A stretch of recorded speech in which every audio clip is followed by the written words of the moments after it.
This is it, kaping mainit-init, magkasama ng Ekonin na nakipagkita kay Miss Garlic.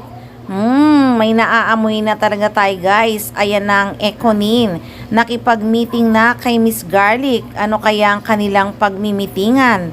Naku ha, exciting na talaga ito, grabe na. Ito na nga kaya ang teleserye nilang pagsasamahan. My God, so excited talaga. Totoo ngang hindi Dreamscape Production ang gagawin nilang teleserye dahil ito ay View Production. Magkasama pa lang ang Ekonin, nakakakilig na kahit busy si Janine sa kanyang project na Secret ay nakipag-meet kay Miss Garlic. Mukhang good news na ito guys. Hindi magsasama ang Ekonin na makipag-meeting kung wala lang.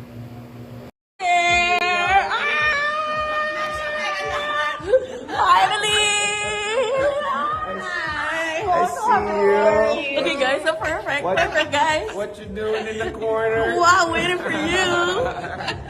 Matutuloy na talaga ang teleserye ng Ekonin. Magbunyi na tayo, makikita na naman natin sila araw-araw ulit sa telebisyon. Miss na miss ko na silang makitang magkasama sa isang project na sila talaga ang bida, kaya kaabang-abang talaga ito. Sa Lavender Fields kasi hindi talaga siya bumida sa seryeng ito.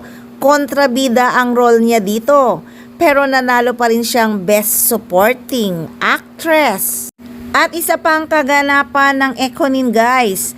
Kinilig din ang mga cast ng Quezon. Napapasana all na lang talaga sila sa Ekonin. Kilig to the bones din sila. Talaga namang kasing sobrang sweet ni na Jericho Rosales at Janine Gutierrez. At very supportive talaga sila sa isa't isa. So ayan na nga ang good news. Nakipag-meeting na si Janine Gutierrez at Jericho Rosales kay Miss Garlic. At ito ay View Production. Tama nga ang chika, hindi nga Dreamscape. Kaya guys, abangan natin ang update sa bagong teleserye ng Ekonin. Ito nga kaya ay same pa ng title na sinabi nila noon na The Accused.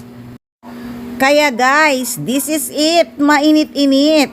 Marami na tayong aabangang mga paayuda at pasabog ng Ekonin na sobrang nakakakilig. Kaya huwag magsawang tumutok at mag-abang ng mga updates ng Ekonin. Syempre, dito lang sa Maarteng Chika!